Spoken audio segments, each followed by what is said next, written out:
Alors, voici le moment de vous présenter notre prochain panel intitulé « Le nouveau portrait de la participation démocratique ». Pourquoi ce sujet?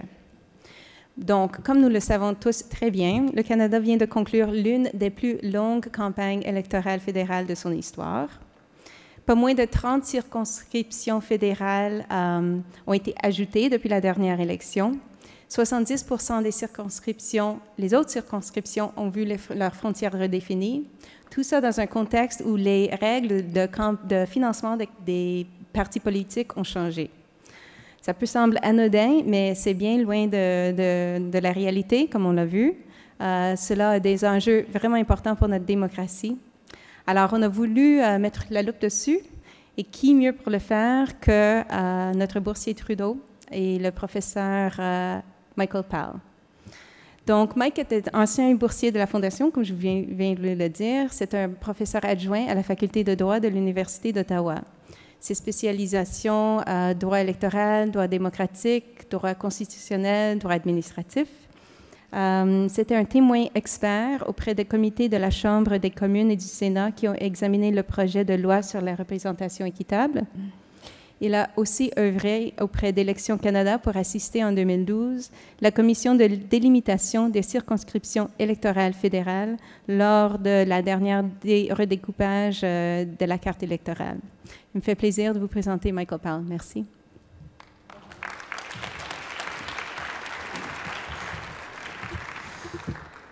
Well, thank you, Jesse, for your words, and thank you, Jen, for your very kind introduction. You know you're at a Trudeau Foundation conference when someone makes a long-form census joke before you can. I'm very excited for this panel for a couple of reasons. As Jen said, in Canada, we just had the longest campaign in modern history, and also by far the most expensive campaign we've ever had. Third parties, which are interest groups, participated at double the rate that they did in the 2011 election and spent millions of dollars. People remember ads before the campaign even started on Hockey Night in Canada, right, and on Blue Jays baseball games. Citizen expectations in Canada keep on going higher for the democratic process, but confidence in our elected representatives is sometimes at a low ebb. And we have our neighbors to the south with an election cycle on the go right now. Donald Trump was mentioned last night, right? $10 billion is going to be spent in the US election by interest groups, by parties, by candidates. So this panel is going to address the very important topic of failure, innovation, and adaptation in the institution of democracy, okay, in Canada and the US especially. So we're going to talk about money in politics. We're going to talk about parliamentary reform. We'll talk about innovative models for citizen engagement and deliberation. So the subject matter is exciting. The other reason I'm excited is because we're doing an armchair interview format. So I get to live my dream of playing Oprah or Ellen on video for posterity. So these are the celebrities, or some of the celebrities of the democratic participation world, including Anne Revell, who I'm going to introduce in a minute, who was just on The Daily Show last night. Okay. So I'm going to briefly introduce everyone and make them blush because of all their accomplishments being listed, and then sit down and we're going to have a discussion. I'll post some questions for about 50 minutes, and we'll get the panelists responding and then hopefully discussing with each other a little bit as well. So one of our honored guests is Anne Revell, who's the chair of the U.S. Federal Election Commission. Ms. Revell joined the commission in 2013 after being appointed by President Obama and gaining unanimous consent in the Senate. I don't think the U.S. Senate is unanimous on the color of the sky, so that's an important accomplishment there. She was previously the chair of the California Fair Political Practices Commission, where she oversaw the regulation of campaign finance, ethics, and conflict of interest, and was instrumental in the creation of the Sun Network, which is an online resource about campaign finance. Chair Revell was also a Deputy Assistant Attorney General in the U.S. Department of Justice for a number of years. So we're very happy to have her here.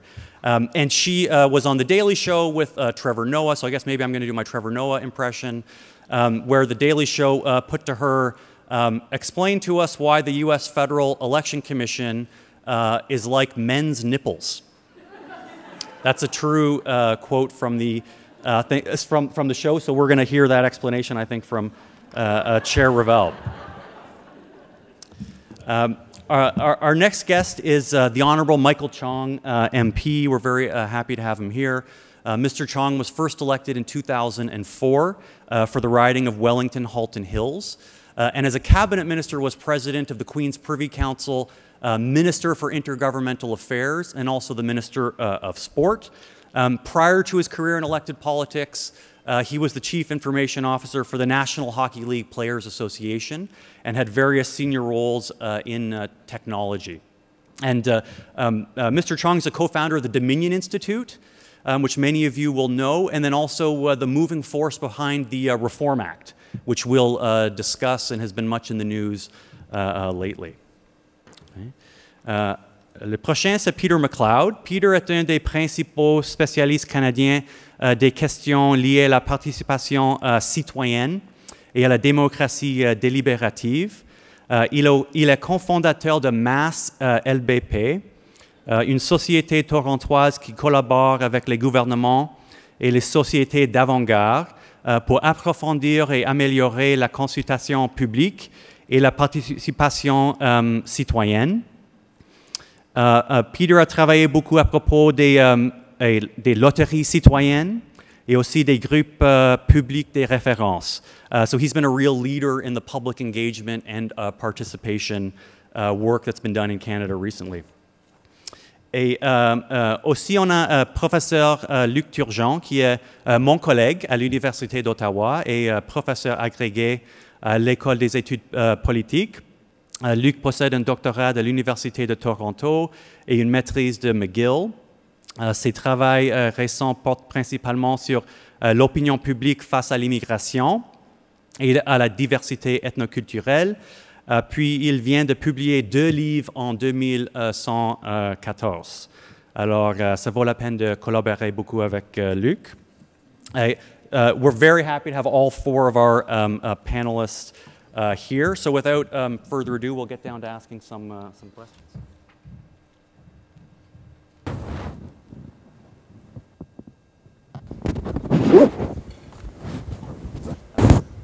So Anne, first to you. The question of whether we should limit spending by parties and candidates and interest groups in elections is a kind of perennial legal and constitutional and practical question, and then whether those rules can actually be effective or not is also another important question. And Canada and the US, as people may know, have taken very divergent approaches, right? So I mentioned the $10 billion spending in the US. Canada no longer has corporate or union donations directly to parties. We have a relatively strict spending limit during the campaign. Now the scenario is quite different in the US with PACs, political action committees, spending billions, super PACs, and campaigns being heavily involved in raising money as one of the things that's absolutely necessary to compete. So Chair Revell, can you speak a little bit about your experience in trying to regulate money in politics, because that's the role of the Federal Election Commission? Okay, good. This is on. First, I need to... And The Daily Show as well. First, yes, I need to answer your question about The Daily Show question. Let me say this is an example of when you're asked a question that you've never, ever thought about before. And that was certainly not about the FEC, but men's nipples. And so I think you could probably all go on and see what I responded. It's been lighting up the Twitter universe that I'm involved in election law, which is, I think, where you absolutely learned about it. So there is an answer to that question. With regard to the difficulty of dealing with money in politics in the United States, because of the Supreme Court's decision in which they essentially said, and people talk a lot about Citizens United, but the real issue with Citizens United was how they narrowed the law relating to campaign finance. And what they said was, in order to be able to regulate in the field of campaign finance, there must be a danger of quid pro quo corruption. And that was emphasized in subsequent cases. And for that reason, they found, and later cases found, that independent expenditures, such as expenditures through super PACs and other organizations, those contributions to those groups and those expenditures can be unlimited in amount because they are not corrupting to the candidate. That has turned out to be not quite the case in our election cycle now. Not so much about corrupting, but about the independence issue.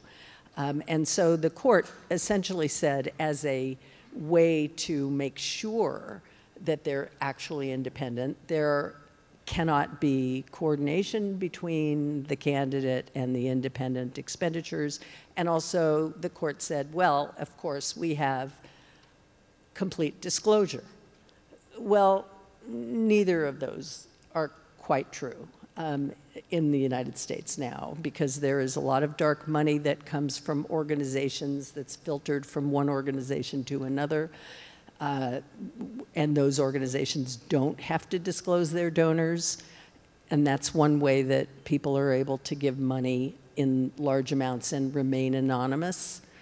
And then, of course, super PACs. There are now most of the presidential candidates on the Republican side have what are called, and I believe even Hillary Clinton has one sort of, that is a single candidate super PAC.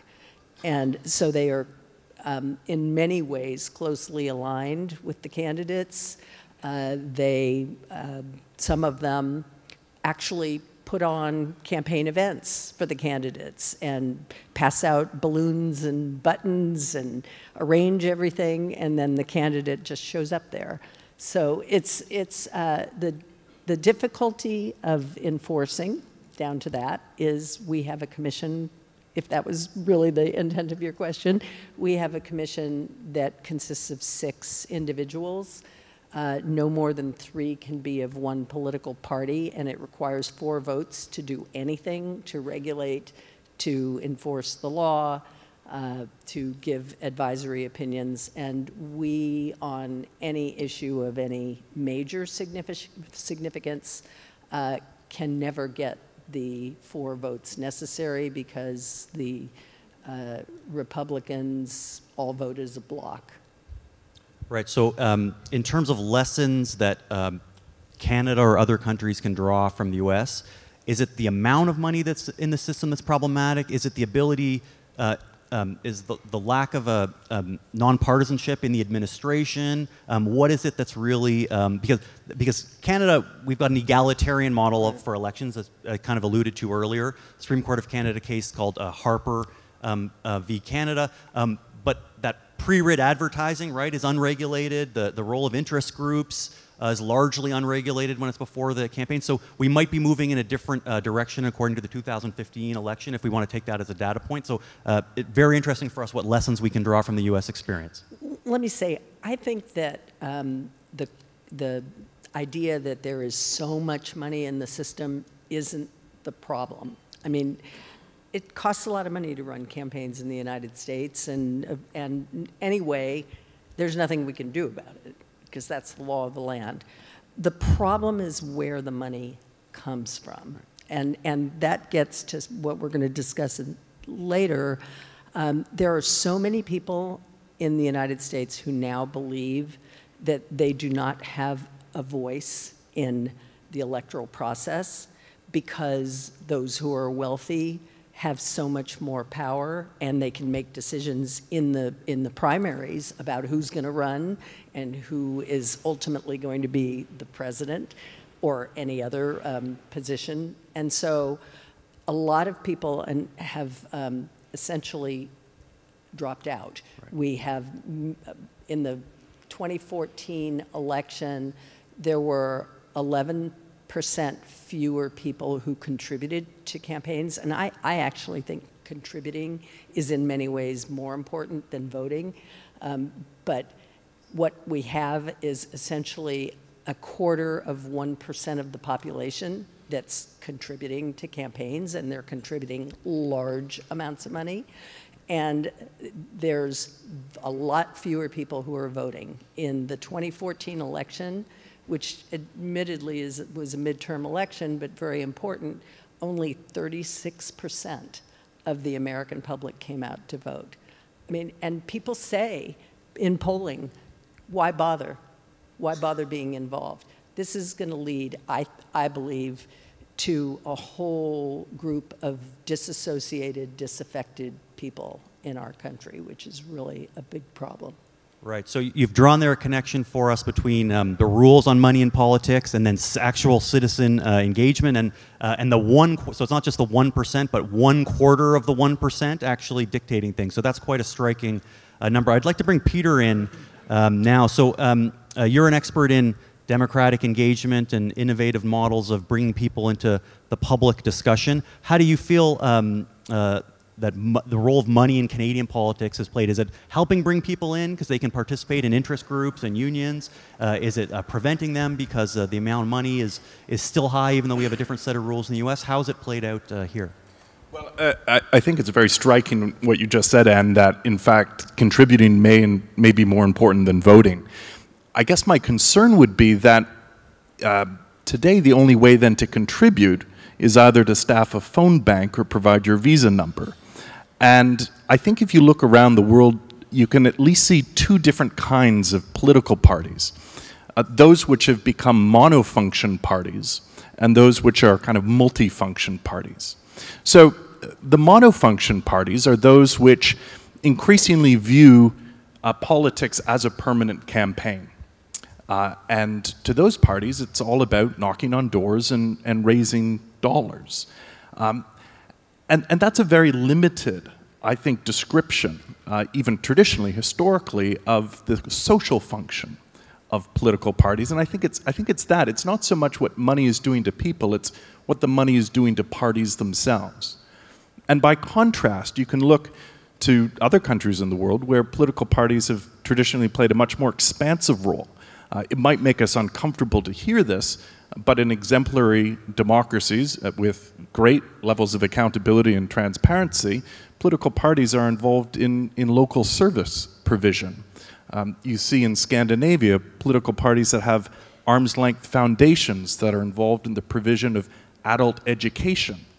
I think there are a lot of other things that we need political parties to do, or at least it provides then greater opportunities for people to participate in different ways.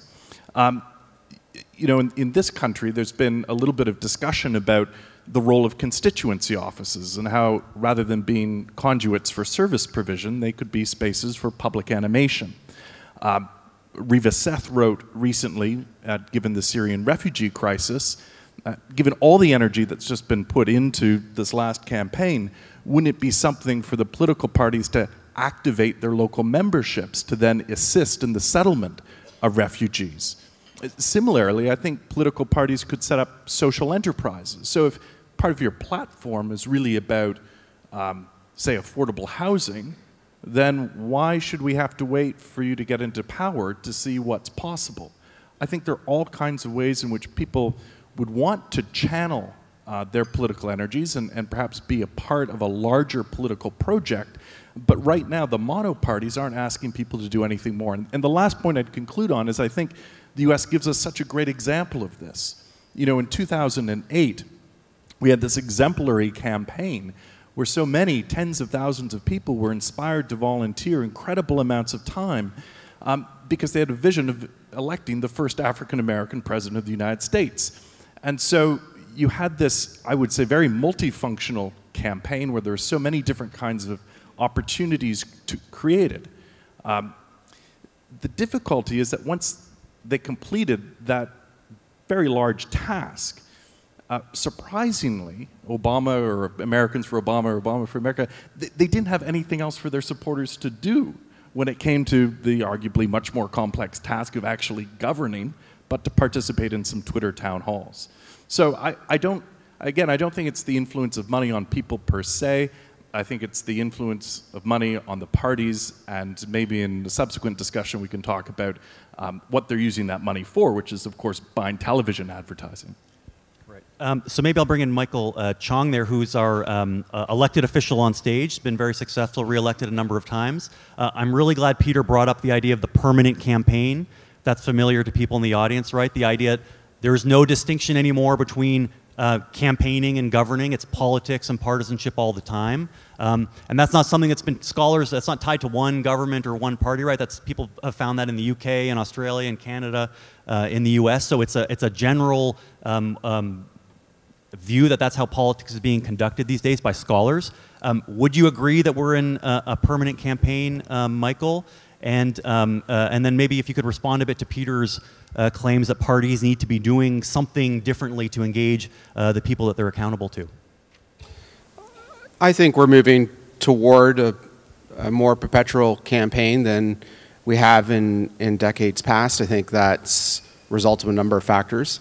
I think the first is that in our media age, people are increasingly connected with information in ways that they weren't previously. Members of Parliament and elected officials in this country are constantly in contact with their constituents in ways that was completely unknown even 30 years ago. I think the other change as well is that political parties now are no longer just organizations for the 35 days or 77 days of an election period. They are becoming year-round organizations that have staff, that have institutional structures that need to be maintained and fundraised for and paid for.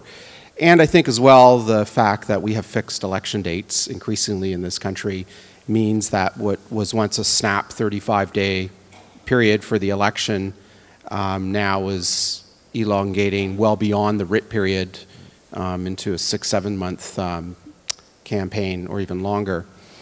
So yes, I do agree. We're into increasing perpetual elections like election campaigning. In terms of how do parties engage with their members and with voters, I think we in Canada could do a better job. I think in the United States, parties are much more widespread and their membership is much more pervasive in the population than Canada. If you were to add up the federal political party membership in Canada, it probably is around 300,000 Canadians in a population of 36 million. In other words, less than 1% of the population is actually a member of a political party in this country, whereas in the United States, I think it's some 30 states where they have primaries where you register your party affiliation. They have some, I think, 60 million Americans out of 100 million in those states that actually are party members. So party participation there is much higher than it is here. Now, if you look at the rates of voter turnout in the primaries, yes, it's only about, many cases 10, 15, 20%, but, that's out of millions of registered voters, whereas here, in a typical primary for us, what we call our nomination, you might have 300-400 people showing up out of a population of 100,000. So I think we as parties could do a lot better job of making ourselves much more publicly available to voters and broadening the reach of registered political parties here in Canada. So just to bring Luc into the conversation, so one of the features of the permanent campaign that's talked about is negative advertising, right? That's now, didn't used to be a big feature of Canadian politics. It's now part of the regular debate. So Luc, in your research and studies on citizenship and citizen participation, how have negative ads played into people's views on politics? Maybe there's a connection between a smaller number of Canadians joining political parties or being engaged, right? If the main source of political information lots of them are getting are negative ads, so it raises those kinds of questions. Je pense, Mike, en fait, ce qui est important de mentionner dans un premier temps, c'est qu'il n'y a pas du tout de consensus parmi les universitaires ou les gens qui ont étudié cette question-là sur l'impact, entre autres sur la participation politique des campagnes électorales négatives ou des publicités négatives. Enfin, il y a même certaines études et certaines expérimentations qui ont démontré que parfois ça augmentait le taux de participation, en fait, des études négatives, des publicités négatives, parce que ça mobilisait les troupes, en quelque sorte, ou ceux qui appuyaient. Cela étant dit, dans nos travaux avec Antoine Bilodeau, Stephen White, Elsa Anderson, les gens avec qui je travaille, clairement, l'année dernière, lorsqu'on a fait notre sondage, on était incroyablement impressionnés à quel point les Canadiens avaient très peu confiance dans les institutions, y compris les partis politiques au Canada.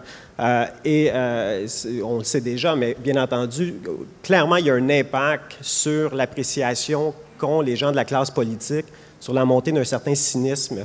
Et peut-être j'en parlerai un peu plus tard, mais ce qui nous a surtout, peut-être pour faire un lien avec ce que Michael Strong a dit, quant à la possibilité des partis d'aller au-delà des citoyens, entre autres dans nos recherches, ce qu'on a vu, c'est au niveau des minorités visibles, donc des gens qui sont issus de l'immigration. C'est en particulier chez ces gens-là qui avaient un sentiment de distance par rapport aux partis politiques. Et clairement, il y a un travail à faire à ce niveau-là chez les partis politiques au Canada. Maybe one last couple series of questions on money and politics. And there's lots of great stats in the U.S. on how many dollars each congressperson has to raise per minute, right, in order to be able to fight the next election campaign, because the numbers required are so large. I think it's something like $10 million in a Senate race. So just for you, what view you think that has on the actual work that elected representatives do, and then to Michael Chong, it's obviously in different scale here in Canada, but what role is fundraising and the money side play in the actual life of an MP and a candidate? That issue about congresspeople having to raise money, not only are they raising it, of course, for themselves, but they're also raising it for their party, so that they can maintain their positions in Congress and also for the presidency.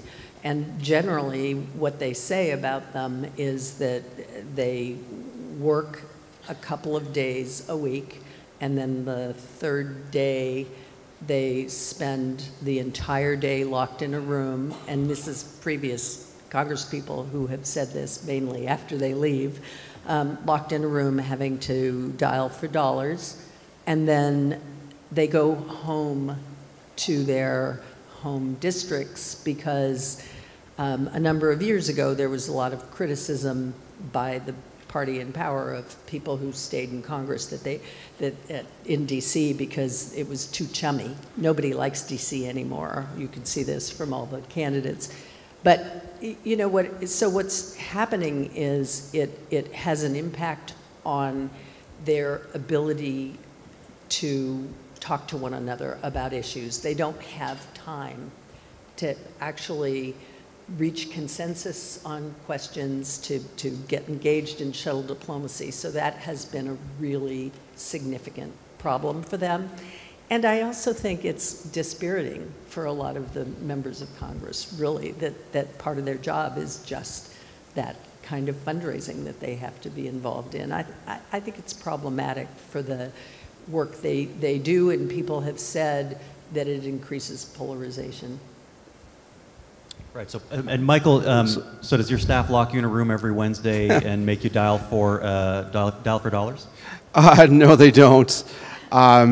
You know, I find this part of the conversation fascinating, political financing, because it's in some ways easy to compare with their neighbors to the south, but it's in some ways very difficult to compare. You know, from a theoretical point of view, we actually don't have laws that are much tougher than in the United States.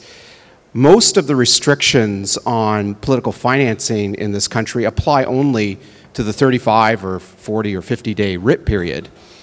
In between elections in Canada, anything goes. And there are fewer restrictions here north of the border than there are in the United States, where campaigns are much longer and where the regulations apply to a much longer period of time.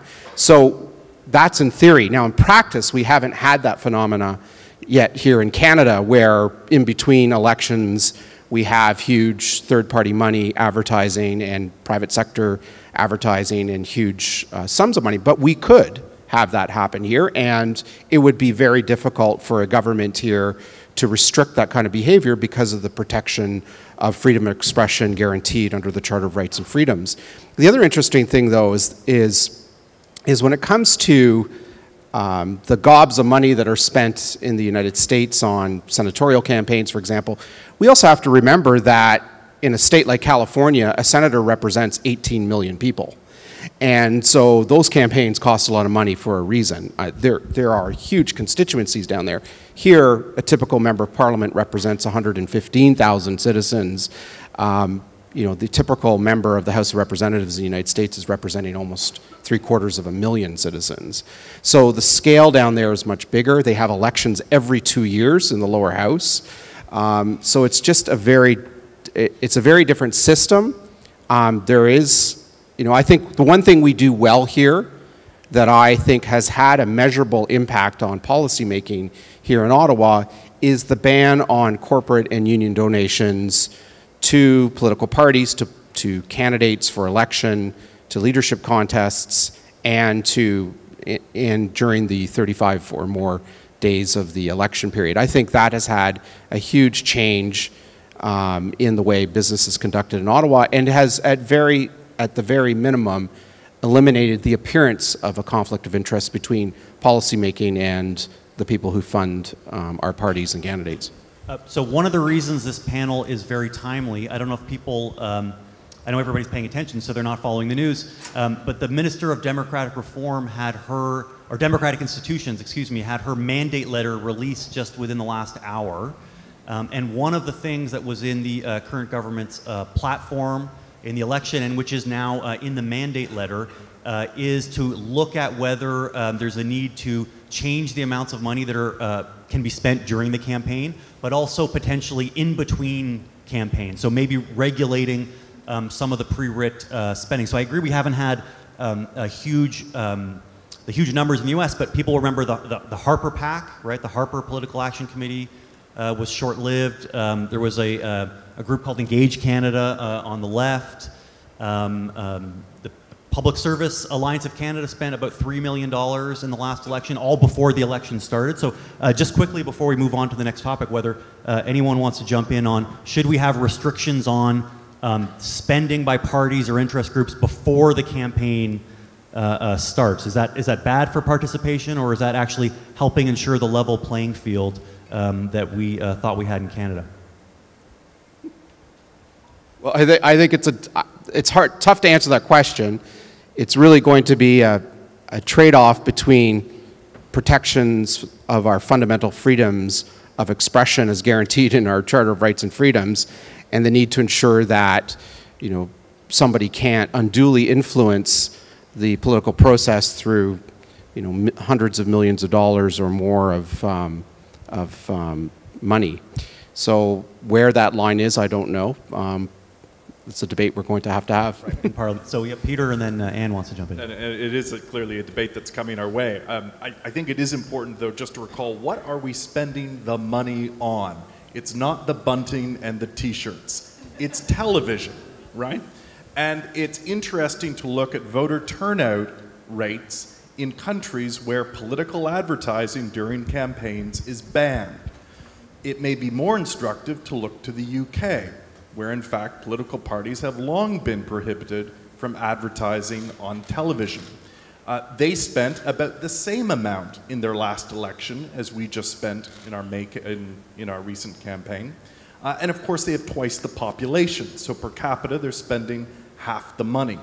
And they had a commensurate turnout rate. In Denmark, they have famously amongst the highest voter turnout rates, north of 80%. Television advertising is banned. There's no need to dial for dollars because you don't need the dollars to run the campaigns. I just wanted to mention, in the United States, super PACs and the use of super PACs is going down to judicial races, to races for city council. And an interesting thing happened last week in Washington, D.C. I obviously can't comment on your question specifically, but Muriel Bowser, who's the mayor of Washington, D.C., had a super PAC. And that super PAC was raising a lot of money in between the election. And of course, it's not illegal for her to do that. But she invited someone from the super PAC to go with her on a trip to a foreign country to talk about issues relating to Washington, D.C. And she got so much negative press about it that she disbanded the operations of the super PAC in between the elections. So money in politics, an evolving and a hot topic. Because we've got Michael Chung here, I wanted to make sure we took a chance to talk about the Reform Act, which people will have seen in the news. I work in the area of election law. It's usually a bit of an obscure and technical one, but we had the Fair Elections Act got a massive amount of media coverage, and the Reform Act, parliamentary reform, has gotten a lot of media coverage. So Canada, according to most studies, has one of the most has one of the governments with the most concentrated power in the world in the hands of the Prime Minister and the Prime Minister's office at the expense of cabinet and backbench MPs. Opposition parties have had quite concentrated power in the leader's office. So Michael, you authored the Reform Act, which would potentially give caucuses the ability to trigger leadership reviews and determine whether MPs could be expelled from caucus. And a few other measures. So I was wondering if you could talk a little bit about your motivations for bringing that forward, and then now that the caucuses have had the chance to either vote or defer on the measures, I believe the Liberals and the NDP both deferred taking final decisions, and the Conservatives voted for to adopt some of the powers for caucus and not others. So if you could talk about the Act and then sort of the aftermath of the 2015 election, that would be wonderful. Well, thank you, Michael, for that. So the Reform Act is an attempt to try to restore Canada's parliamentary democracy to the way it once was. For the better part of our governments in this country, modern government in this country, which I consider having started in the Parliament of Canada in 1842, in the province of Canada, from 1842 and beyond, we've had a system of responsible government where members of Parliament elected by the people would come together in freely formed caucuses and directly elect and remove party leaders. Caucus membership was freely forming. It was up to members themselves to determine which caucuses they sat in, not party leaders. It was also up to caucuses to determine their own governance and their own leadership in terms of caucus chairs and the like. During the 20th century, we moved significantly away from that system, and because, unlike the United States, Canadians don't get multiple franchises, we have one single franchise here, which is a single vote at the federal level for a local member of Parliament and nothing else. The role of that local member is critically important, and in my view, over recent decades, has significantly diminished.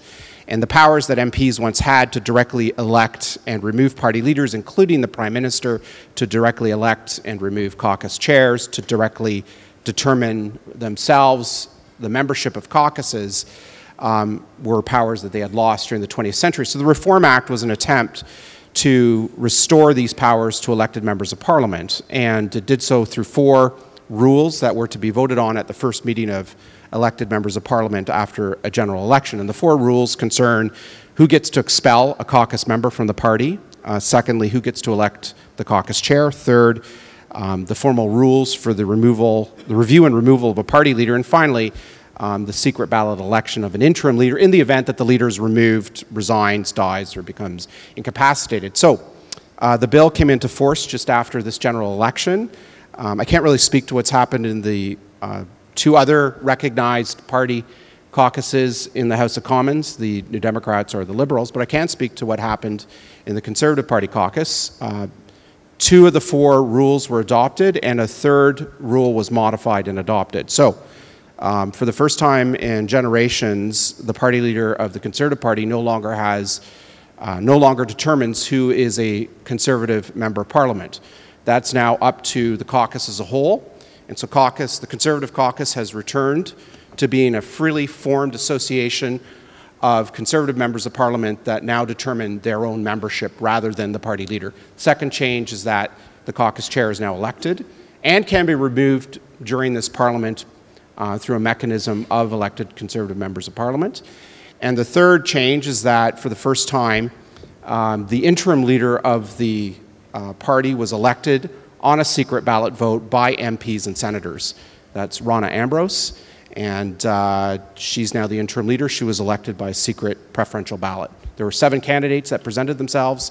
That's a marked change from 10 years ago and from past practice in parties where the leaders, where the interim leaders were effectively appointed through a fairly opaque and unclear mechanism. So I take it you then view the Reform Act and what's happened afterwards as a success, or as a partial success? Partial success. You know, I'd like to see all parties on Parliament Hill empower themselves, because at the end of the day, we don't elect governments in this country. We don't elect prime ministers. The prime minister is the prime minister because he or she has the support of the majority of members of Parliament. And that accountability mechanism between the Prime Minister and the House of Commons as a whole, and more specifically between party leaders and their caucuses, needs to be strengthened and enforced for the simple fact that Canadians only have one vote, and that's for a local member of Parliament. And so strengthening that role of the local MP, I think, is critically important if we're going to strengthen our parliamentary democracy. Right, so one country that has tremendous caucus control over the leader of the party is Australia. Right, so Australia has had a number of prime ministers in the last 3 or 4 years, and so I imagine that example has been in the background of caucuses as they think about the decision to be able to replace or have a vote on the leader. So, and I believe that's the one that the Conservative caucus did not adopt. That's correct. That's correct. Yeah. Well, we don't. It's a bit of a moot point because the Conservative caucus doesn't have a permanent leader. So, when after the next election, elected members of Parliament can choose to invoke that rule again if they want, and that'll be an opportunity to hold the leader accountable if necessary. Right. I definitely take the point. There's an interim leader. I guess what I was trying to get at is it right to put the greater amount of authority within caucus rather than party membership or the citizenry as a whole? That's one of the questions people have raised in light of the Australian experience. Well, 2 points to make on that. First, the Reform Act and its rules, if enacted, don't take away the right of party members to elect the permanent leader of the party as they currently do. The Reform Act neither affects the rights of party members to review the party leader as they currently do, which is normally in most registered political parties after an election where the party leader has not formed a majority and government. All the Reform Act does in respect of the review and removal of the party leader is recognize a constitutional fact, a fact of our unwritten constitution, which is that party leaders, including the Prime Minister, must maintain the support of the majority of their caucuses and of the House of Commons as a whole in respect of the Prime Minister. And if they don't, the caucus has the right under the unwritten conventions of our Parliament to remove that leader. And in the last 18 months, 2 years, we've seen numerous examples of that. Alison Redford was Premier of Alberta and removed because her caucus revolted. Kathy Dunderdale, Premier of Newfoundland and Labrador, removed because her caucus revolted. Numerous examples of that abound. So all the Reform Act says is that we need to move into the 21st century, put these unwritten conventions down on paper in black letter ink so that people understand what the process is, as they've done in other Westminster parliamentary democracies. So to me, it's an essential accountability mechanism because, as I keep going back to this point, Canadians only have one vote, and that's for a local member of Parliament. Governments are formed out of that House of Commons, as they are in Australia and in the United Kingdom and in New Zealand. And the accountability of that government each and every day in between elections is vitally important in a parliamentary democracy.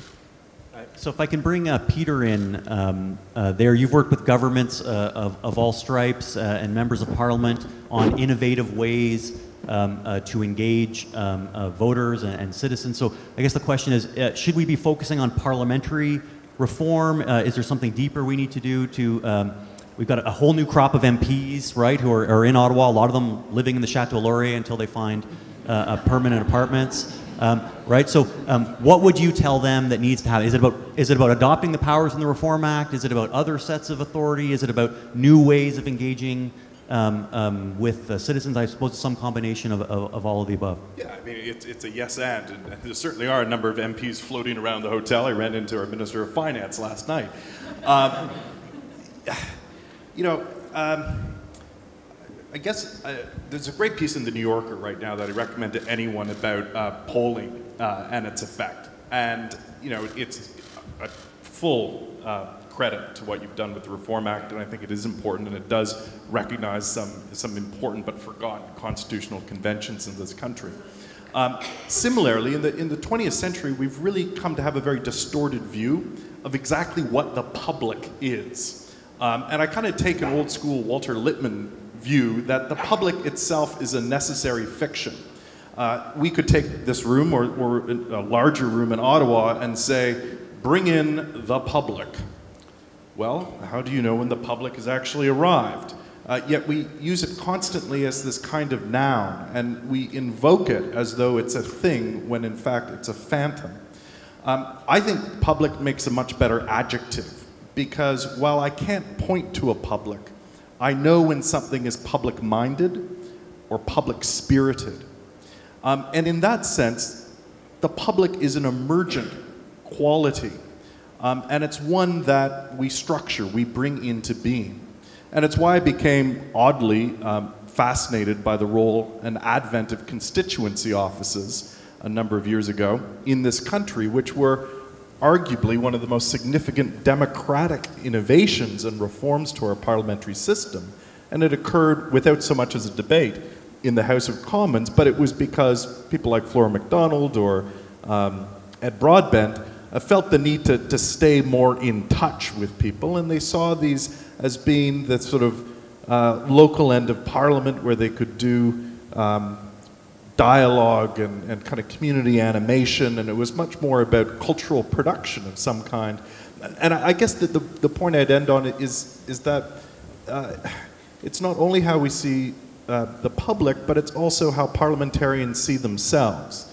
And I think we need to look to parliamentarians as co-learners or lead learners in their community. There are dozens, if not hundreds, of people who've just been elected who maybe have never served in public office before. We recognize the need to scaffold and support them in all kinds of important ways. We give them staff, we give them researchers, we prepare them. We may not always be delighted with the results of our investment, but we know that for people to play an effective role in public life, they do need assistance. But we do so very little to support citizens so that they can participate and exercise a sense of democratic fitness, a sense of voice, of agency and efficacy. So I don't think there are any really fancy tricks to it. I don't think it's just an app I can download. I think it is kind of breaking away from a kind of monolithic, instrumental view of that phantom public and supporting individuals, as Indy alluded to last night, to play a much fuller role in a way that makes sense to them and creating many more avenues and venues through which they can play that public function. So I just wanted to jump in on fancy tricks then. So actually one of the things that Canada has done that you've been involved in over the last number of years, and we'll talk more about electoral reform specifically, but citizens' assemblies, which we had in BC and Ontario, they were on electoral reform, but they could be used more broadly. Australia has had a citizens' parliament. You've been involved in having citizens' juries as a public consultation mechanism. So those are all alternatives to parliament, right? So a lot of people view those as existing because either parliament isn't as representative as it could be, or parliament's not as deliberative as it could be. So what's your take on innovative ways of trying to get a deliberative and representative sample of citizens, and how that relates to the kind of reforms we've talked about in Parliament? Well, so very quickly, let's just stop there, because the moment that we say it's an alternative to Parliament, then very good people like Michael quite rightly get nervous. It's not intended to be an alternative, and one of the problems that I have, frankly, with a lot of people in the deliberative space is they sometimes act as though they have more legitimacy than the hardworking elected candidates who do earn their mandates at the ballot box. I think these kinds of mechanisms are necessary as complementary mechanisms to support the work of our duly elected officials. And that's why, in the case of the BC and Ontario Citizens' Assemblies, I would have preferred to see their results returned to the floors of the two legislatures for a fulsome debate, rather than being routed directly to referenda. At Mass, my shop, we've now run more citizen juries, we call them reference panels, than just about any other jurisdiction in the world. In the course of the past decade, we've had almost 1,000 citizens randomly selected to serve for periods of 4, 5, 6, 10, 12 Saturdays. And we do this through what we call civic lotteries, because we want people to feel good about winning. But we send out, it's very old school, tens of thousands of letters to randomly selected households, and we ask people, are you willing to serve as a public representative, effectively? And it's a very cumbersome, slow, careful process. The remarkable thing is that at a time when it seems impossible to get someone out for a 45-minute town hall meeting, you know, just last month I asked 12,000 Torontonians would they give me 16 Saturdays to serve on the city's new planning review panel. 503 people volunteered. We randomly selected the 28. There's a huge, I think, unmet demand for opportunities to participate in substantive ways.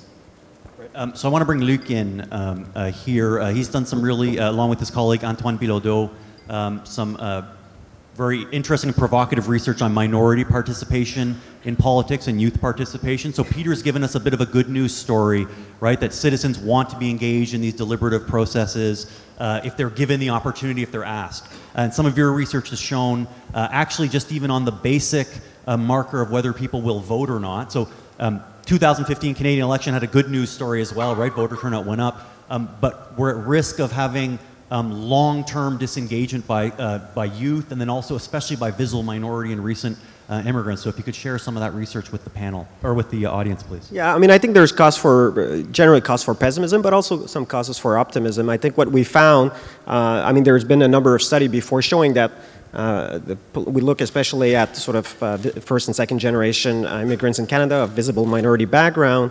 And what we found was that obviously the participation is much lower, especially electoral participation. But what we also sort of found was that visible minorities in Canada were also more likely to be habitual non-voters, so not voting in 2 elections in a row. Now, there's a couple of reasons why that is the case. One is very simple, which is the visible minority population in Canada, on average, is much younger than the rest of the Canadian population. And as we know, sadly, younger Canadians are less likely to vote.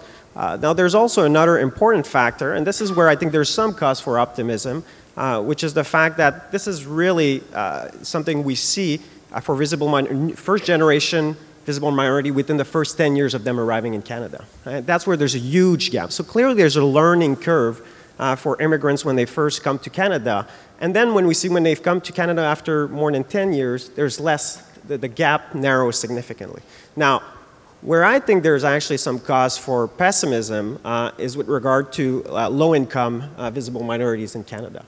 What really struck us about some of our findings, and sometimes you do find, you don't expect some findings. And in electoral studies, there's always sort of an association between income and vote. But we found that that was especially strong among visible minorities in Canada. So low-income visible minority were significantly less likely, or more likely to be habitual non-voters than that was the case for also low-income other Canadians, if I might say. And in that regard, knowing what we know, which is that the economic situation of immigrants in Canada has deteriorated in the last 20 years, I think this is a cause for concern in terms of the participation of newcomers to Canada to our political system. Follow up then on where you think solutions might lie. So I believe, and we'll talk about this in a minute, but in the mandate letter to the new minister, a parliamentary committee will look at mandatory voting as one potential option. And either way, that's been in the air, right? Australia has mandatory voting. There's a number of countries in the world. Is that a potential solution, or should we be talking more about civic education in schools, right? If you get people when they're young, even if they're aren't yet eligible to vote, maybe you get them used to the habit. Voting is about lowering the voting age maybe to 16 or something like that. So what are the kind of options we should consider? Yeah, well, personally, I'm not a huge fan of mandatory voting for some reasons that partly because I think we want citizens that are informed and motivated to vote, and so I think this is a last resort for me. Clearly, as a lot of political scientists, when I write these reports, I always say we need to spend more time on civic education, and I clearly believe in that. I think there's evidence that, and this is also in our report, what's striking is the amount of, the high percentage of young Canadians that don't feel any guilt if they don't vote. That was sort of striking. So that was one of our main sort of recommendations. Now, one of the issues, I would say more specifically to immigrants, that I think I personally would be in favor of exploring is the possibility of allowing non-citizens to vote in municipal election. I think there's been some suggestion to that effect. And clearly, what we've seen is usually the sooner newcomers get involved in the political system, the more likely they will continue to be involved. So I think, yes, in Canada, people can become citizens fairly quickly in comparison to other countries, but I think one of the key options we might want to explore is allowing people to get involved sooner than they can already become involved. Michael, do you have any thoughts on that and engaging young people? And you have a diverse riding that you represent, engaging minority voters as well? I don't think there's any silver bullet to increasing voter turnout. I think it's a multi-factor issue. I tend to agree with Luke about mandatory voting. I do think there are a number of things we could look at, though, practical things that would help engage voters and increase voter turnout. I think one of the things we need to do is quite simply take a look at making the general election a national holiday so that people have nothing else but to vote on that. I think that would drive voter turnout. I think what is in our busy lives is that people are rushed to get to the polls in between work and when they close at 9:30 in Ontario, for example. I think another thing we should take a look at is democratizing our political parties. Political parties in Canada are very private institutions still. They're very difficult to join. You have to pay to join in order to vote in a nomination. They act like gatekeepers to the system. Their rules and procedures are not very clear and publicly available. So I think we have to take a look at broadening the availability of political parties in Canada so that that part of the process is a lot more transparent and publicly available, and I think that in turn would increase voter participation, not just in party nominations and leadership contests, but also in the general election, because I think a lot of Canadians increasingly see political parties as very narrow groups that they don't identify with, and by making parties more publicly available, then in the general election, I think people will be much more interested in the various candidates that represent these political parties.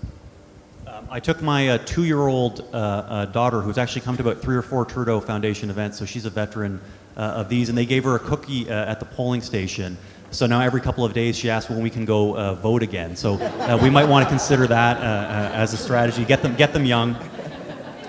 And there's been some interesting or troubling, potentially, findings in the U.S. that given how expensive it is to compete and given the way the political system operates, that minorities and women have been excluded or are being excluded, right? You talked about the 1/4 of the 1%, which tends to be very wealthy men.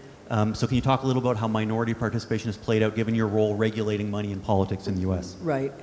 There's no question that the difficulty of being a candidate, even at the primary stage, because of the cost, has been an impediment to women and minorities. And we have a unusually low statistics about women and minority participation in public office.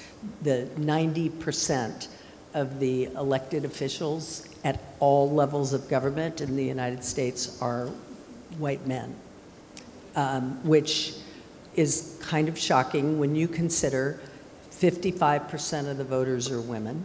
And of course, we are a much more diverse society.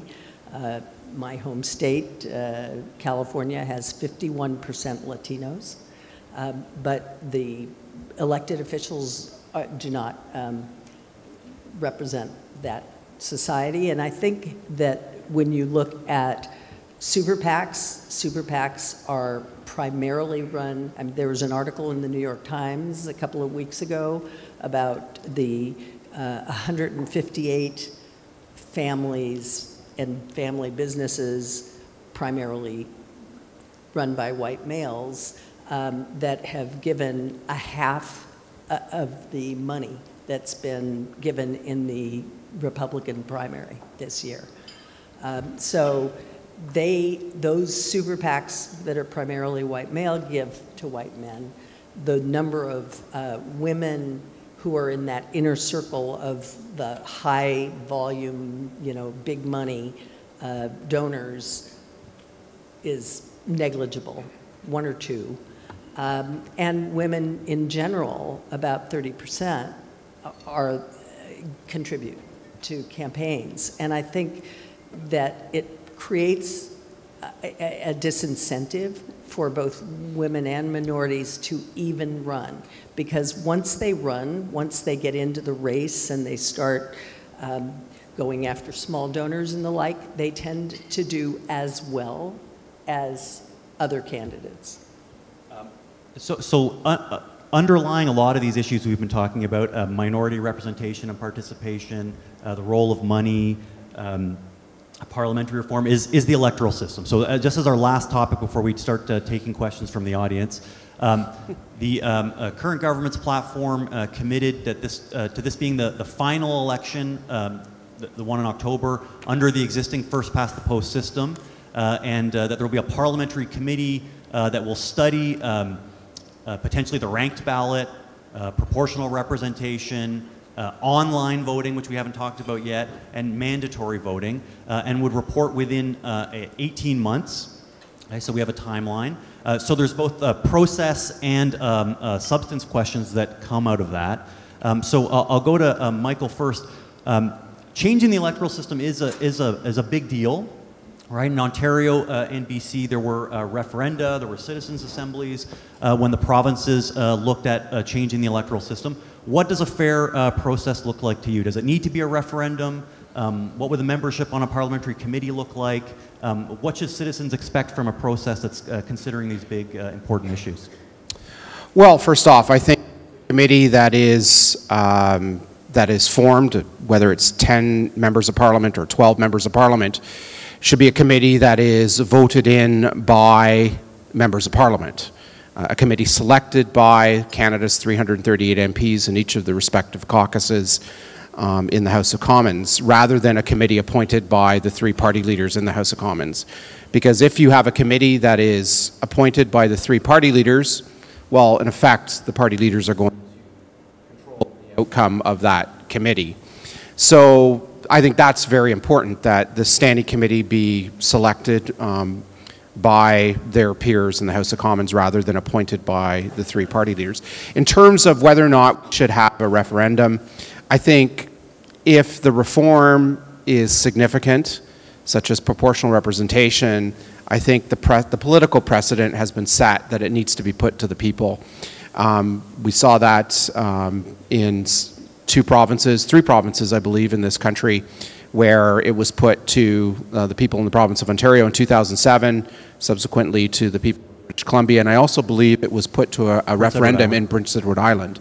So I think that precedent has been set. If it's significant change, I think it does need to be put to the people. Peter, you've been involved in some of these processes.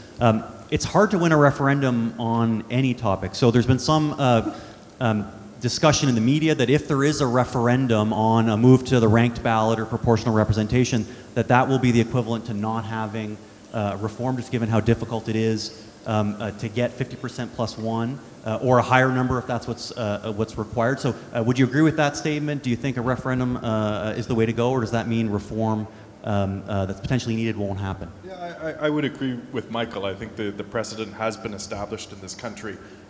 Though I think it is worth bearing in mind how we've come to characterize the outcome of the first BC referendum. The government set an unprecedented requirement that you needed a 60% supermajority for that referendum to pass. And in fact, if I recall, it was something like 58.6% of people voted for change.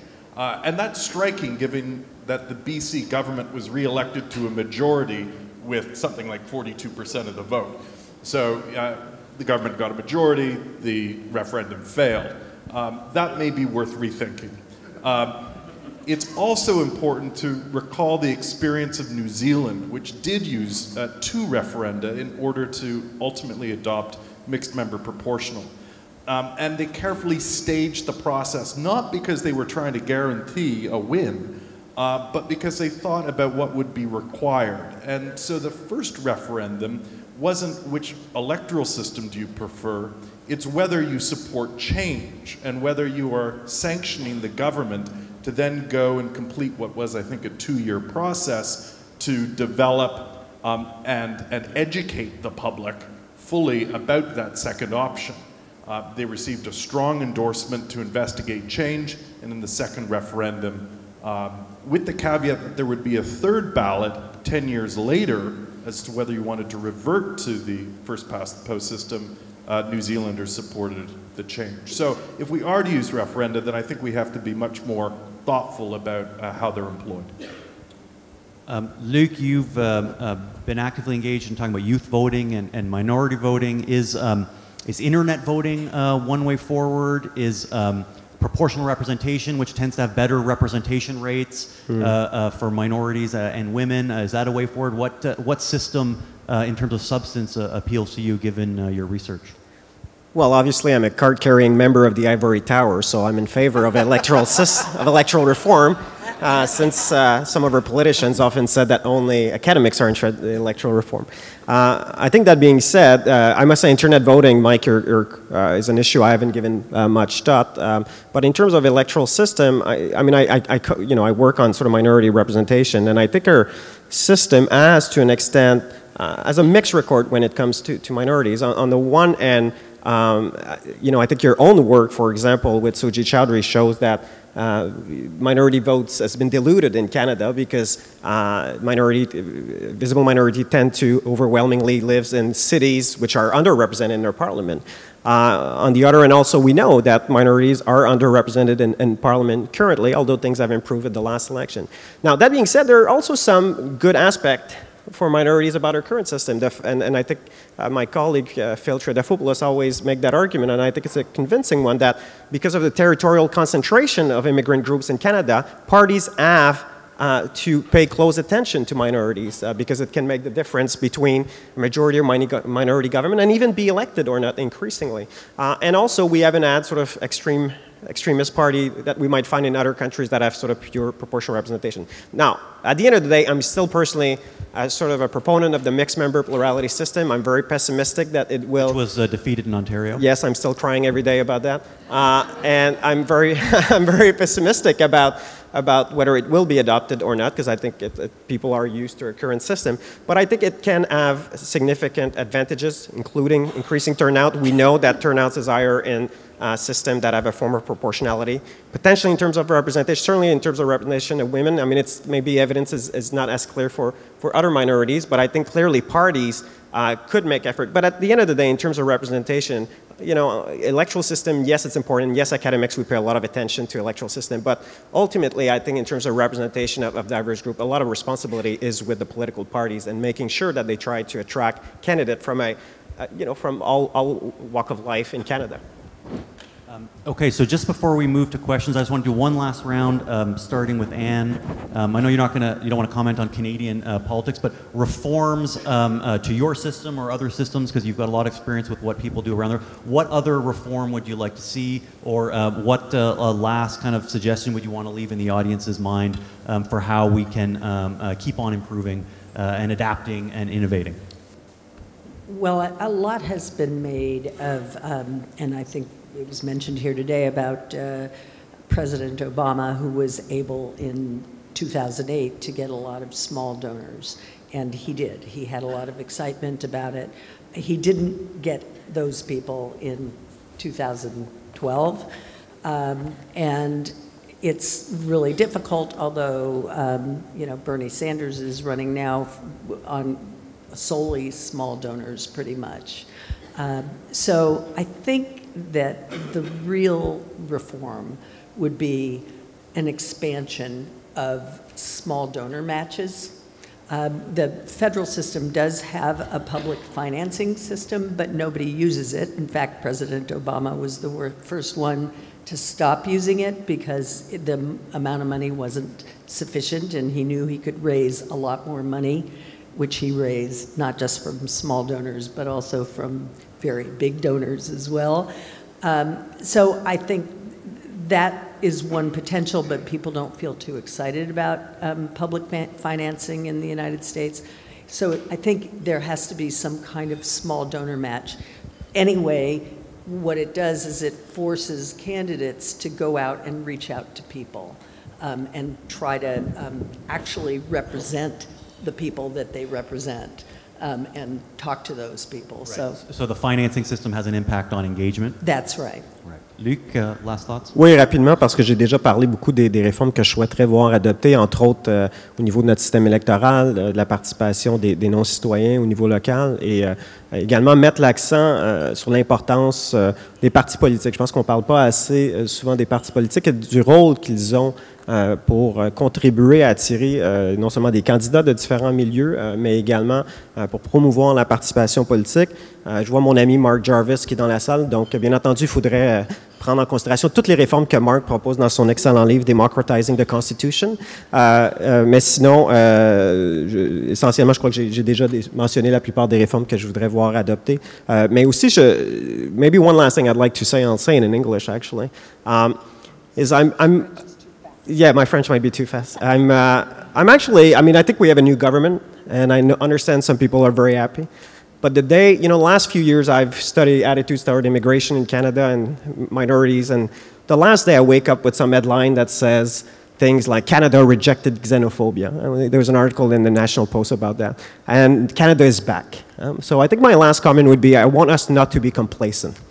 There's still a lot of problems in this country. It's not because, you know, depending on your partisan orientation, some people are clearly happy, and I understand the happiness of liberals following the last election, but I think there's a lot of problems, and we can't be complacent. And it's not just because we change government that all those problems are disappearing. So this is my little message. And Luke's given you, as a card-carrying member of the Ivory Tower, has given you some homework to read Mark Jarvis's book. Peter.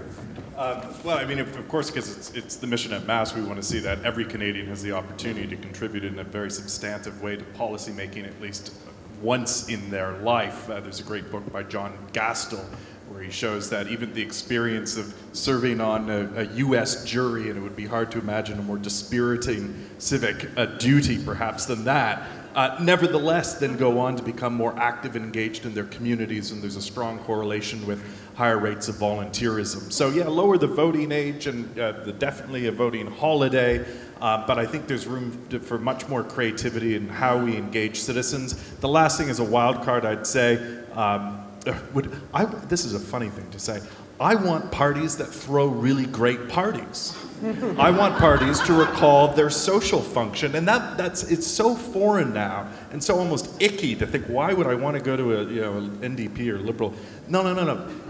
If parties recall that they are cultural producers in some ways, like really great parties, and it's almost incidental that it happened to be a party that was throwing it, then I think they will have reestablished a more interesting, a richer connection with their electorates. Je suis d'accord avec Luc sur l'enjeu de les partis politiques. Ils sont des organisations essentielles de notre système de gouvernement, mais aussi dans nos élections. Mais maintenant, au Canada, ils sont des organisations privées ou semi-privées, et c'est un problème. So I think we really need to reform political parties either through collectively through changes in the Canada Elections Act or individually as parties ourselves. You know, our parties in Canada are essential to the functioning of our elections. They are publicly funded to the tune of 135%. You know, for every $100 that most donations in this country are under $400. A typical $100 donation to this country gets a 75% tax credit on your tax return, which Finance Canada considers a tax expenditure. And then when that $100 is spent during an election campaign, another $60 is refunded to the campaign for that expenditure. So they are heavily publicly subsidized. They are also, in a parliamentary democracy, essential, not just to elections, but the functioning of our parliament.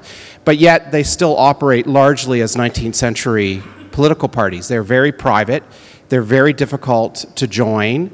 The local associations, the local constituency associations are not easily accessible to the average citizen. You actually have to know somebody in order to join a party. Most constituency associations don't even have websites. You literally have to spend some time to figure out how to join a party. When you do, you have to pay money. So I think because they become so essential, because they're publicly funded, because they are the gatekeepers to our election system, your name can't appear on the ballot unless you've gone through that system as a party candidate. We really need to bring it into the modern age, whether it's through statutory changes or whether it's through reform of parties themselves. I'll just leave you with this final thought about that. Independent candidates in our system are essentially persona non grata. The parties control our election system so much that right now, if you wanted to be an independent candidate in the next general election, it is illegal to open up a bank account today. You cannot accept any money before the writs are issued. When you do accept money, the donors are not eligible for the federal political tax credit. And when the campaign is over and there's any surplus in your campaign, it goes to Her Majesty and Right of Canada, to the Receiver General of Canada. So this entire deck is stacked against anybody who isn't a party candidate.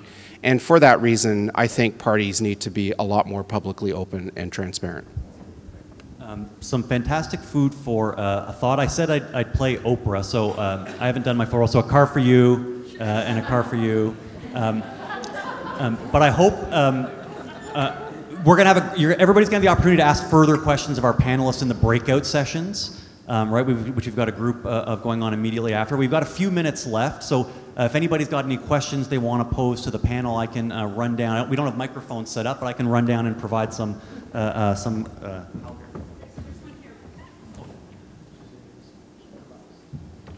I would like to, hello? I would like to address the issue of vote of minorities. And the first question is, are the political parties approaching the vote of visible minorities because it is a niche that they want to exploit? Or are they serious trying to link the democratic process of voting with inclusion of visible minorities? Because you also linked visible minorities with a deterioration of their economic situation.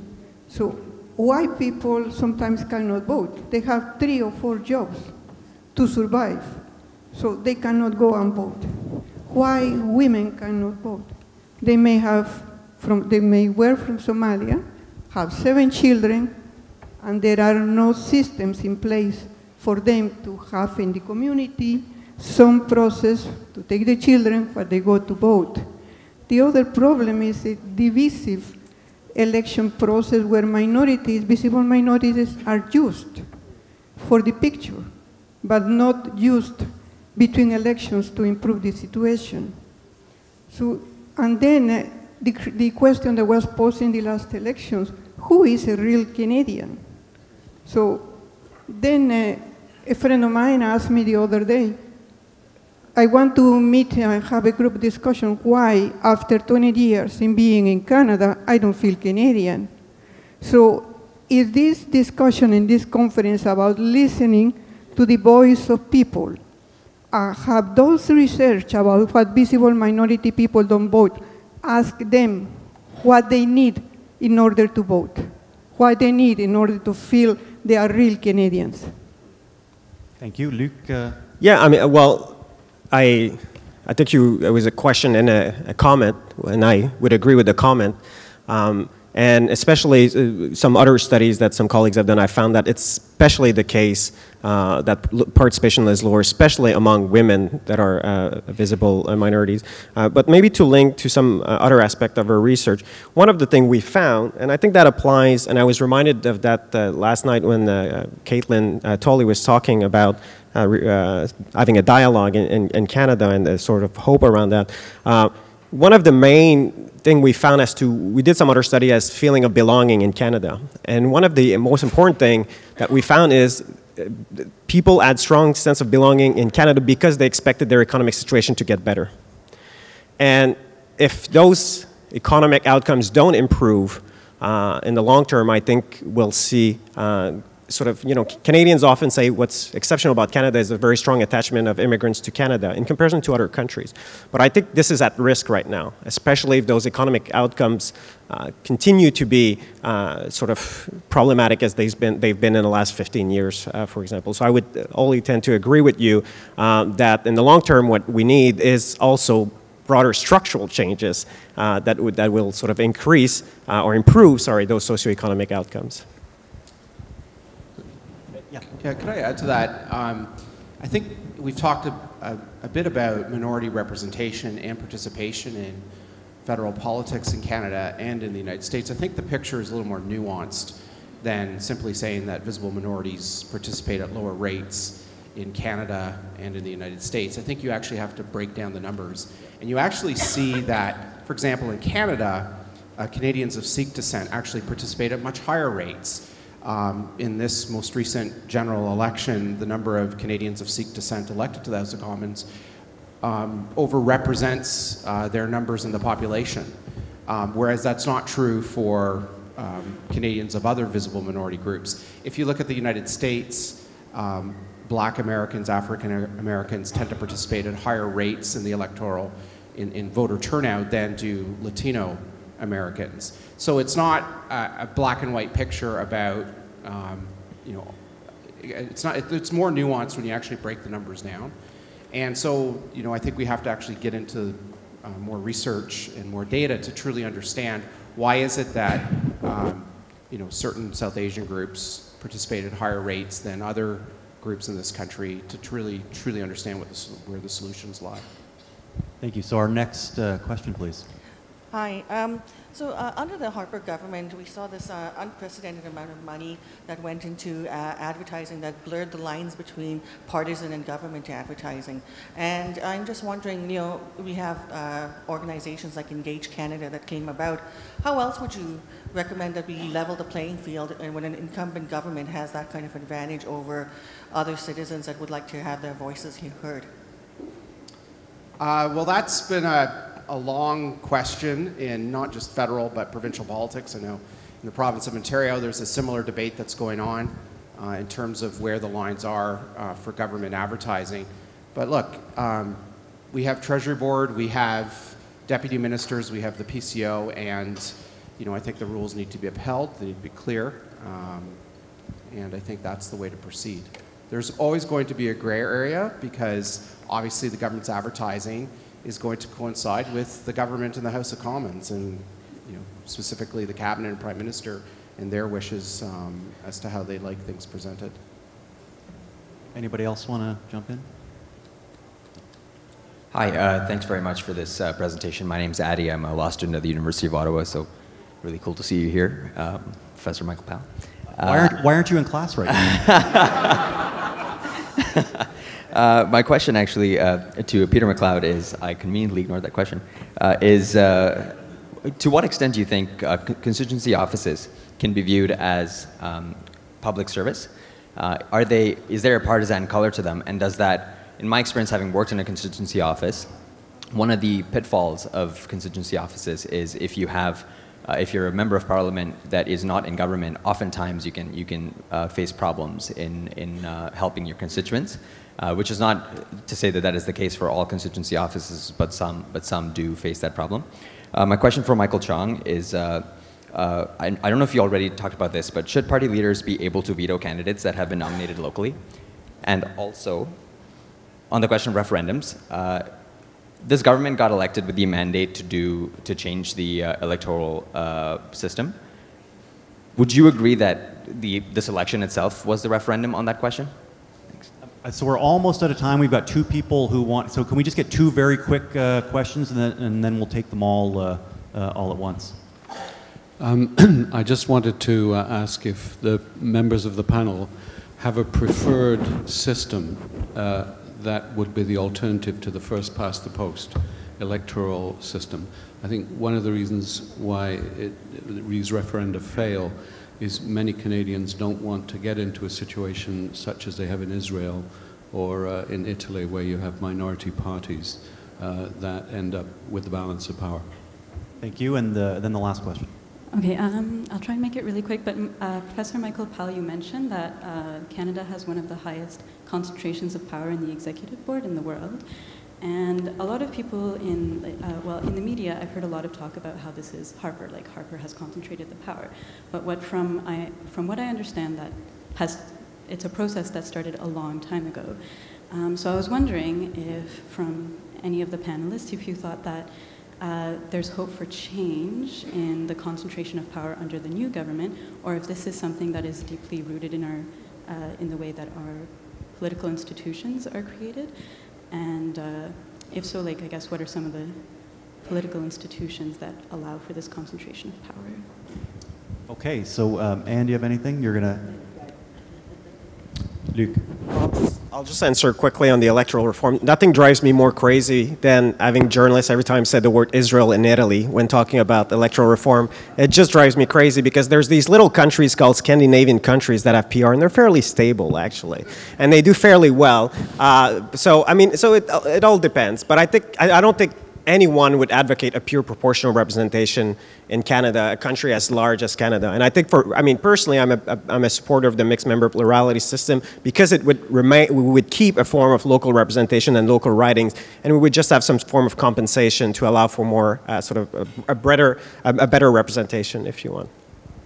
Peter. I would only observe that adding greater proportionality to our system, I think, has many salutary effects. I actually think we would benefit from a culture of coalition government. We would benefit from lowering the bar to creating new parties so that they would be less closed and less monopolistic in their practices.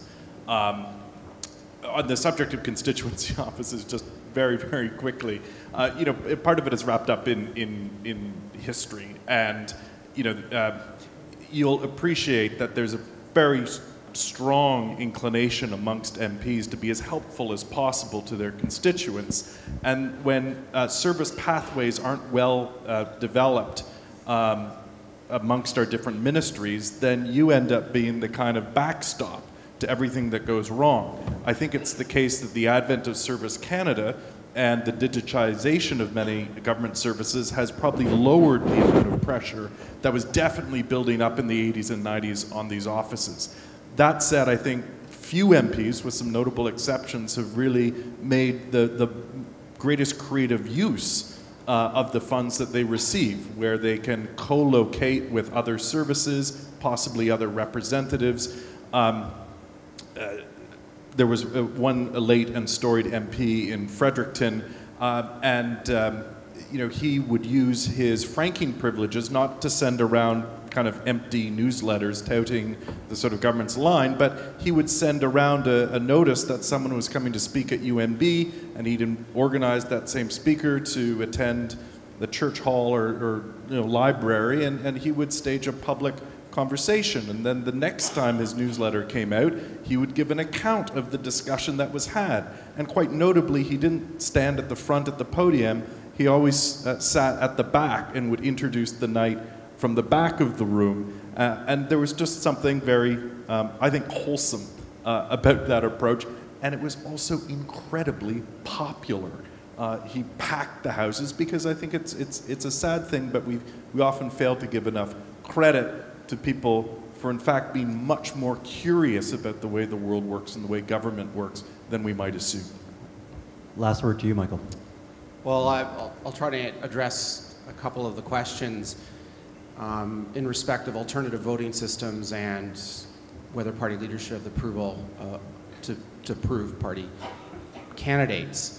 You know, Canada is unique amongst Western democracies where we still accord to party leaders the final veto, the final approval over party candidates.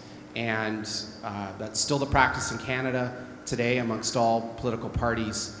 And so to answer your question about alternative voting systems like proportional representation or some variation thereof, we have to make further reforms to our system before we could even consider a form of proportional representation, because if you go to mixed member proportional representation and let's say 10% of the seats in your House of Commons are party seats, in our current system those 38 MPs would sit there at the pleasure of the party leader because their candidacies would have to be approved by the party leader.